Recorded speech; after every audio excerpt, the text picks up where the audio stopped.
Welcome to Blue Talks.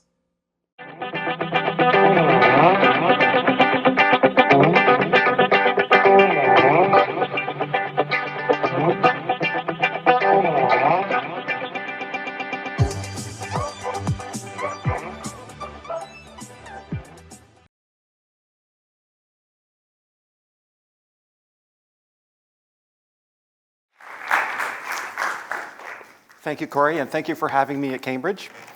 As a Canadian, I'd like to ask if we could decide on which side of the car to drive or which side of the road to drive, because I have a brand new rental and now I'll probably have to pay for a new rim when I return it. I know it's not comfortable for everybody, but if you can think back to your childhood, I never thought I would have a story to tell. My upbringing was almost ideal. Was adopted at 11 weeks of age to a mother and father that met in elementary school. They eventually married and passed away together. They were together their whole life, basically. So I was adopted at 11 weeks of age into a house with three older siblings, and I'm surprised with the four of us. There was no favoritism between us. Now, if you ask my siblings, they would probably think that the youngest was a little spoiled. I might agree, not publicly. So it was almost the ideal upbringing. I have nothing to complain about. We were raised in a safe, peaceful, loving household.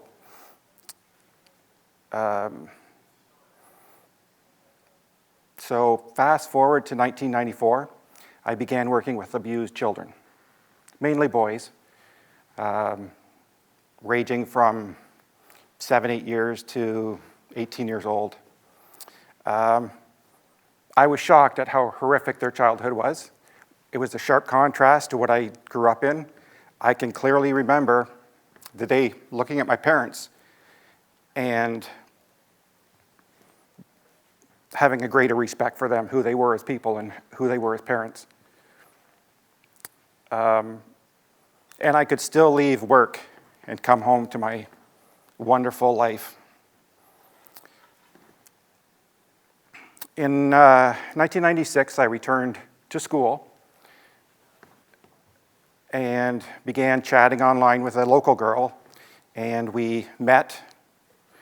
And from what she tells me about her childhood, it was in quite contrast to what I had grown up in. Now, at this point, I was about 27 years of age and had my mother and father telling me it's pretty much due to get married and have kids. I saw red flags early on, enough red flags that I thought it was a party.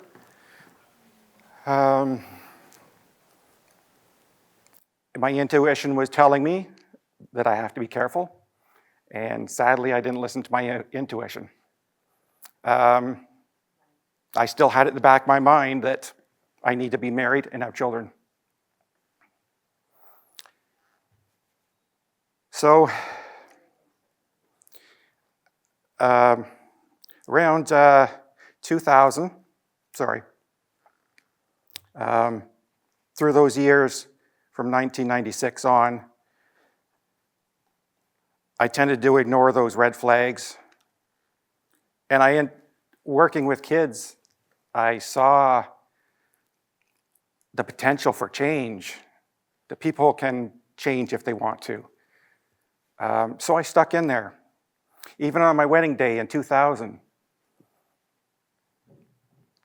I had this voice telling me before the ceremony, I shouldn't go through with this, but I can't let everybody down that was there. So immediately after the ceremony, my father walked up to me on the beach and said, "This is a woman that needs kids."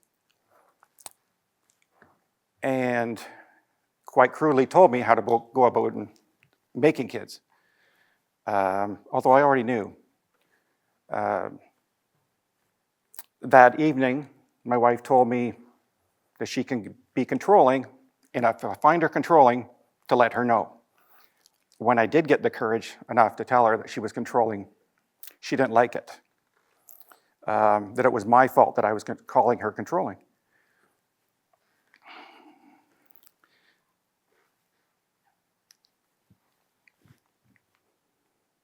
So in 2002, we started having kids. I was a natural father, involved father. That's what I was built for. Everything I did was for the kids. But the financial abuse, the lies that started when I first started seeing this girl just continued and grew and grew. When my oldest was old enough to understand conversations, the parental alienation began. That I was a bad father for trying to correct my daughter just by being firm with her.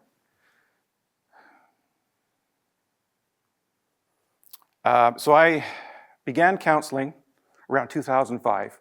The abuse was too much. Verbal abuse, financial, going behind my back, and triangulating my parents against me. She put on this face of who she was to everybody. So when I was saying what was happening at home behind closed doors, nobody believed me.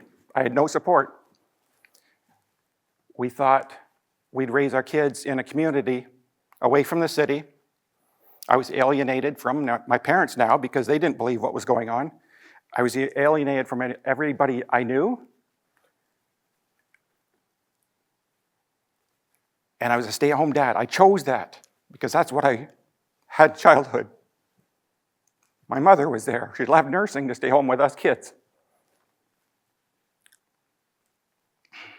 So in 2005, with my wife pregnant with our second child, I went to counseling for the first time. I knew this wasn't healthy. I needed to get out.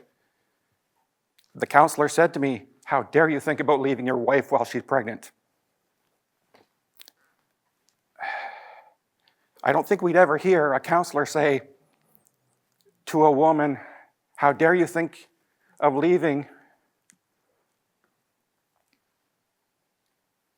your husband,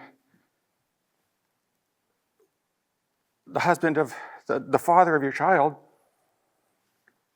even though you're abusive."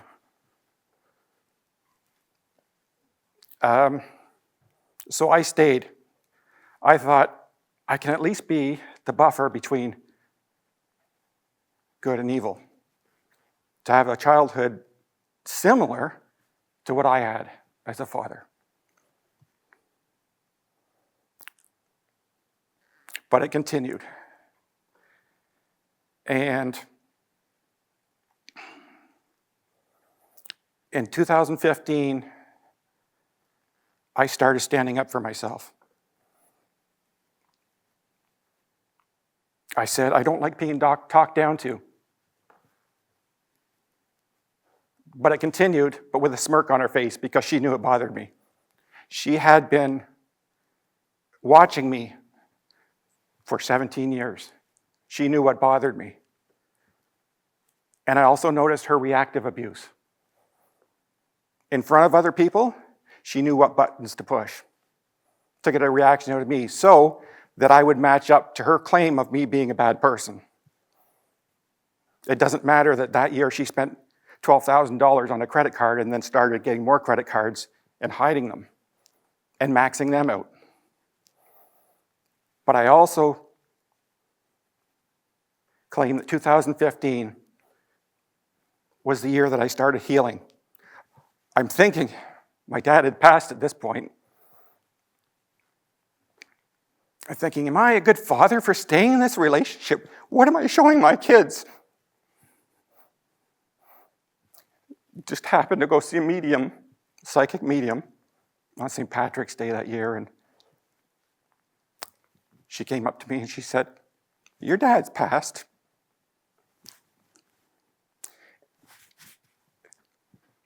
And he's pinning a ribbon on your chest saying that you're a good father." So that was validation that I had that what I was doing was right. The next day I woke up, and for whatever reason, I picked up this book of dad poems that I'd had for years. And I opened it up to the page that there was something in, and here was this ribbon that my oldest had made for me, and it said, "My wonderful father." So there were signs along the way that what I was doing was being acknowledged for wanting to be a good father. By 2019, both parents had died.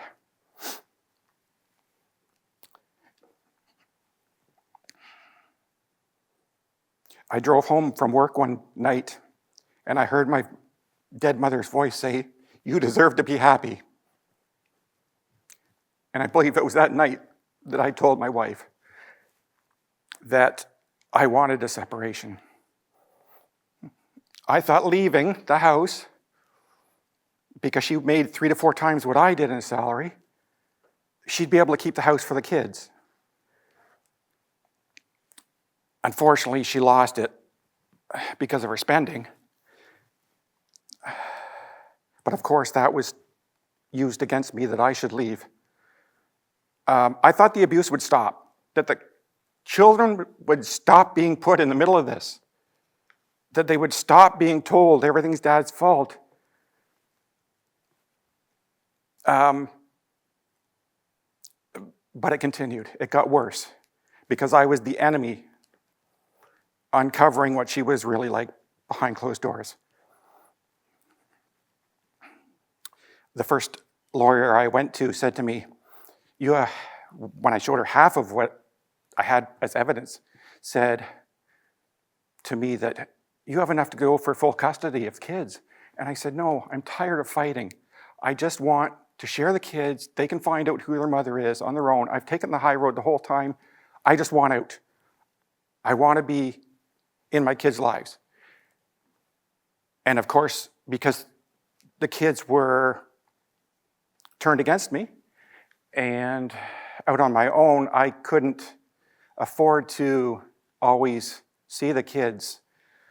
I let my wife know, my ex-wife now, that I couldn't afford to come and see the kids. And she said, well, I don't have money for gas either. So I walked 3 hours and 20 minutes to go see the kids. It was killing me not to have the kids in my life.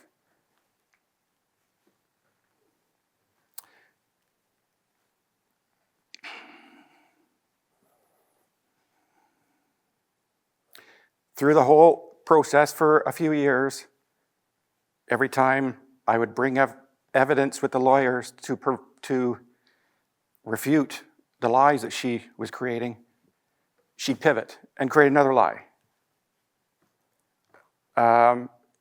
And when my youngest said to me, well, somebody's lying to the lawyer, I thought, I can't keep putting them in the middle of this again. And I basically told nothing to my children about what has gone on.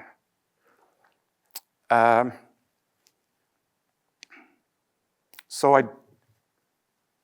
I work at the school now that my son goes to, so I could spend time with him. And he knows who I am now. My oldest, not so much. There'll be a day.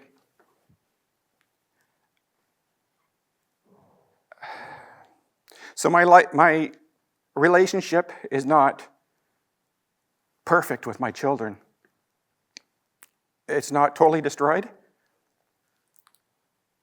But I wonder, why did those kids have to be put in that position? Why do so many kids have to be put in that position? Because of adults. Adults are failing kids too many times.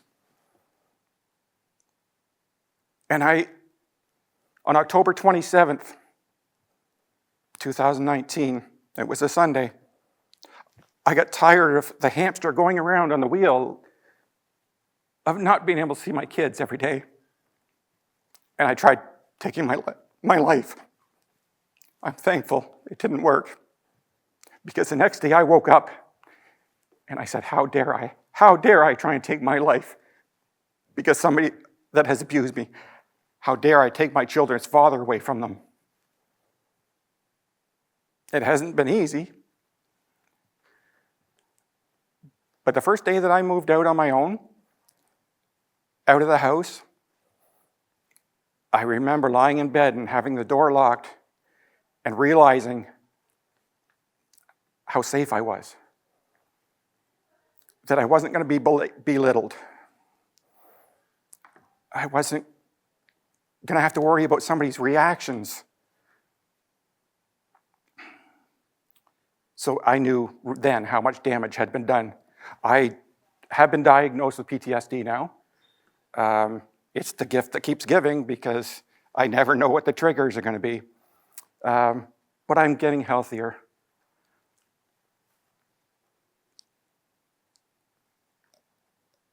In this year, I've met an amazing woman who's so supportive. That is the reason I can stand up here. I've been told that I'm the most resilient person others know. I just did what I had to do.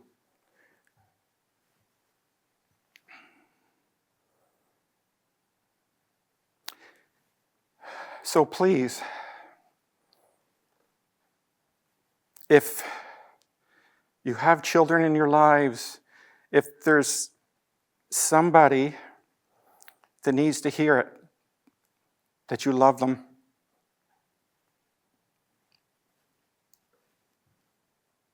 that they matter, that you're listening to them.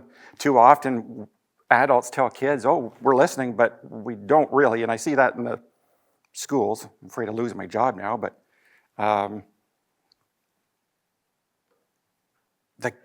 the kids amaze me. It's the hardest kids in the schools that always have the biggest heart. I lay sleepless at night thinking about some of them. But if you can make a connection, you can change their world. And I think they're worthy of it.